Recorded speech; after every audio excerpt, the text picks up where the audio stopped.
കൂടിയാണ് ഒരു പ്രാവശ്യം കൊള്ള നടന്നതും രണ്ടാമത്തെ പ്രാവശ്യം കൊള്ള നടത്താൻ ശ്രമം നടത്തിയത്.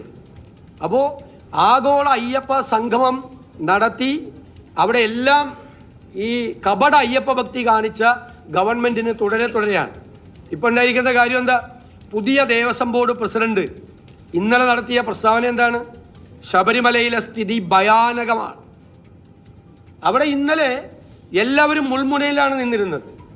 ഏത് സമയത്തും ഒരു സ്റ്റാമ്പേഡ് ഉണ്ടായി.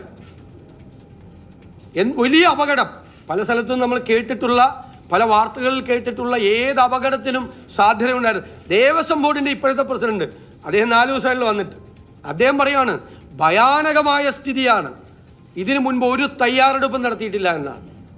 അതിന് ദേവസ്വം മന്ത്രി പറഞ്ഞത് എന്താ? തെരഞ്ഞെടുപ്പുമായി ബന്ധപ്പെട്ട നടപടിക്രമം വന്നു. എന്നാ തെരഞ്ഞെടുപ്പ് പ്രഖ്യാപിച്ചത്? 10-ാം തീയതിയാണ് തെരഞ്ഞെടുപ്പ് പ്രഖ്യാപിച്ചത് അല്ലേ? തെരഞ്ഞെടുപ്പിന്റെ നടപടിക്രമങ്ങൾ ബാധകമായി തുടങ്ങിയത് വൃശ്ചികം 1-ാം തീയതി 17-ാം തീയതിയാണ്. ശബരിമലയിലെ സീസണിന് വേണ്ടിയിട്ടുള്ള തയ്യാറെടുപ്പ് തുടങ്ങുന്ന ഒരാഴ്ച മുമ്പാണോ? UDF ഗവൺമെന്റിന്റെ കാലത്ത് ഉമ്മൻചാണ്ടിയെ പോലുള്ള ഒരു മുഖ്യമന്ത്രി പമ്പയിൽ പോയിരുന്നിട്ടാണ് അവിടെ എല്ലാത്തിൻ്റെയും കോർഡിനേഷൻ നടത്തിക്കൊണ്ടിരുന്നത്. ഇവിടെ ഒരു ചുക്കും ചെയ്തില്ല. അയ്യപ്പ സംഗമം നടത്തിയ ആളുകൾ, അയ്യപ്പന്റെ സ്വർണം കൊള്ളയടിച്ച ആളുകൾ, അവർ ഈ പ്രാവശ്യത്തെ സീസണും കൂടി വികലമാക്കി മാറ്റി. അവിടുത്തെ സ്ഥിതി എന്തായിരുന്നു? അവിടെ വലിയ ക്യൂ ആണ്. 10-15 മണിക്കൂർ നീണ്ടു നിൽക്കുന്ന ക്യൂ നിയന്ത്രിക്കാൻ സംവിധാനമില്ല. കുടിവെള്ളം ഉണ്ടായിരുന്നില്ല. കുടിവെള്ളം, ടോയ്ലറ്റുകളിൽ വെള്ളം ഉണ്ടായിരുന്നില്ല. നിങ്ങൾ ആ സ്ഥിതി ഒന്ന് ആലോചിച്ച് നോക്കിയേ. ടോയ്ലറ്റിൽ വെള്ളമില്ലായിരുന്നു. കുടിവെള്ളം, കുടിക്കാൻ കുടിവെള്ളം ഇല്ല, ടോയ്ലറ്റിൽ വെള്ളമില്ല.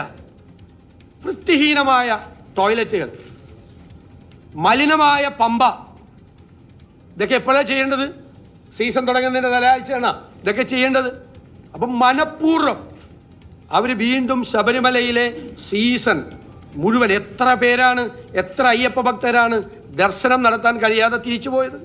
പമ്പയിൽ പോലും എത്താൻ കഴിയാതെ പന്തളത്ത് വന്ന് മാല ഊരി തിരിച്ചുപോയ അയ്യപ്പ ഭക്തന്മാർ ആയിരക്കണക്കിനാണ്.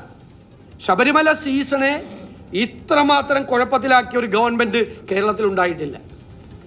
അപ്പൊ ആഗോള അയ്യപ്പ സംഗമം നടത്തി കാപട്യം കാണിച്ച ആളുകൾ തന്നെ സ്വർണ്ണക്കൊള്ള നടത്തുകയും ഈ സീസൺ മുഴുവൻ കുഴപ്പത്തിലാക്കുകയും ചെയ്തു. ഞങ്ങൾ ഗൗരവത്തോടുകൂടി ആലോചിക്കുകയാണ്.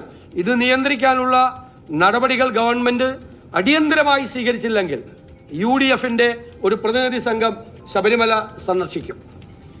രണ്ടാമത്തെ കാര്യം, കേരളത്തിലെ സാമ്പത്തിക രംഗം ഈ സംസ്ഥാനത്തിന്റെ രാഷ്ട്രീയ ഭരണ ചരിത്രത്തിലെ പ്രതിപക്ഷ നേതാവ് വി.ഡി. സതീശൻ സംസാരിക്കേണ്ട വിവിധ വിഷയങ്ങളെക്കുറിച്ചുള്ള പരാമർശം വാർത്താസമ്മേളനത്തിലുണ്ട്. അതിൽ വളരെ പ്രധാനം ശബരിമലയുമായി ബന്ധപ്പെട്ട പ്രതിപക്ഷത്തിന്റെ നിലപാട് കൂടിയാണ്.